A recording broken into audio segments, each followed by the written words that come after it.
চীন কি সত্যি ইরানকে পঞ্চম প্রজন্মের যুদ্ধবিমান দিতে যাচ্ছে, নাকি পুরো বিষয়টি কৌশলগত বার্তা দেওয়ার অংশ? সাম্প্রতিক সময়ে তেহরানে একটি প্রতীকী ঘটনা আন্তর্জাতিক অঙ্গনে নতুন করে আলোচনা উস্কে দিয়েছে।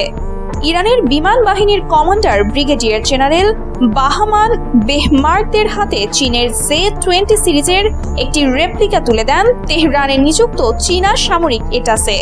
ঘটনাটি প্রকাশ্যে আসার পর থেকেই প্রশ্ন উঠেছে, এটি কি কেবল সৌজন্য উপহার, নাকি বড় কোনো সামরিক চুক্তির পূর্বাভাস? J-20, যা মাইটি ড্রাগন নামেও পরিচিত, চীনের তৈরি পঞ্চম প্রজন্মের স্টিলথ যুদ্ধ বিমান। উন্নত রাডার এড়ানোর সক্ষমতা, আধুনিক এভিওনিক্স, দীর্ঘ পাল্লার ক্ষেপণাস্ত্র বহনের ক্ষমতা এবং শক্তিশালী ইঞ্জিন, সব মিলিয়ে এটি এশিয়ার আকাশ শক্তির প্রতীক হয়ে উঠেছে। অনেক সামরিক বিশ্লেষক মনে করেন, এই যুদ্ধবিমান মূলত আঞ্চলিক আকাশ আধিপত্য প্রতিষ্ঠার লক্ষ্যে তৈরি এবং F-35 এর মতো আধুনিক প্ল্যাটফর্মের সঙ্গে সহযোগিতার উদ্দেশ্যেই এর নকশা। তবে বাস্তবতা হলো, J-20 এখনো পর্যন্ত চীনের কৌশলগত সম্পদ হিসেবে বিবেচিত। এ ধরনের উন্নত প্রযুক্তির যুদ্ধবিমান রপ্তানি করা সহজ সিদ্ধান্ত নয়। এতে প্রযুক্তিগত গোপনীয়তা, আন্তর্জাতিক রাজনৈতিক ভারসাম্য এবং নিষেধাজ্ঞার বিষয় জড়িত থাকে।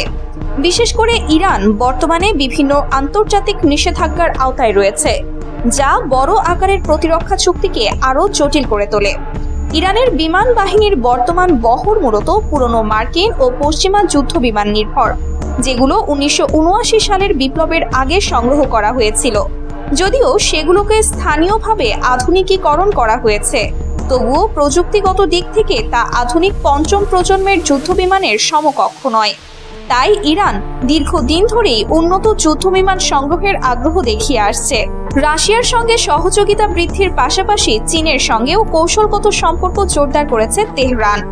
সাম্প্রতিক বছরগুলোতে চীন ও ইরানের মধ্যে দীর্ঘমেয়াদী অর্থনৈতিক ও সামরিক সহযোগিতা চুক্তি হয়েছে। জ্বালানি, অবকাঠামো এবং প্রতিরক্ষা খাতে পারস্পরিক সমর্থনের অঙ্গীকারও রয়েছে। পশ্চিমা কিছু গণমাধ্যমে এমন দাবি করা হয়েছে যে ইরানের ক্ষেপণাস্ত্র কর্মসূচিতে চীন প্রযুক্তিগত সহায়তা দিয়েছে।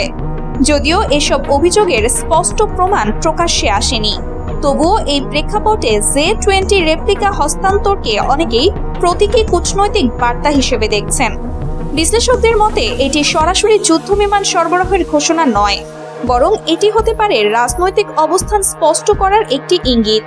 যুক্তরাষ্ট্র ও ইরানের মধ্যকার উত্তেজনা যখন তুঙ্গে, তখন চীনের এমন পদক্ষেপ ওয়াশিংটনের জন্য একটি সতর্ক সংকেত হিসেবেও বিবেচিত হতে পারে।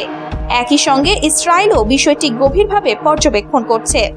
মধ্যপ্রাচ্যের আকাশে যদি কখনো পশ্চিম প্রজন্মের চীনা যুদ্ধবিমান যুক্ত হয়, তাহলে আঞ্চলিক সামরিক ভারসাম্যে বড় পরিবর্তন আসতে পারে।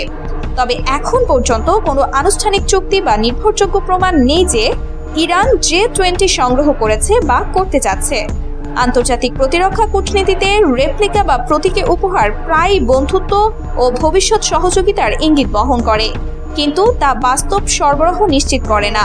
সব মিলিয়ে বিষয়টি এখনও অনুমান ও কৌশলগত বিশ্লেষণের পর্যায়ে রয়েছে। চীন ও ইরানের ঘনিষ্ঠ সম্পর্ক যেমন বাস্তব, তেমনি আন্তর্জাতিক নিষেধাজ্ঞা ও ভূ রাজনৈতিক হিসাবও বাস্তবতা। ভবিষ্যতে পরিস্থিতি কোন দিকে মোড় নেবে তা নির্ভর করবে কূটনৈতিক সমীকরণ, আঞ্চলিক উত্তেজনা এবং বৈশ্বিক শক্তির ভারসাম্যের ওপর। আপাতত J-20 ইস্যুটি একটি শক্ত বার্তা হলেও সেটি বাস্তব সামরিক চুক্তিতে রূপ নেবে কিনা, সেটি এখন সবচেয়ে বড় প্রশ্ন।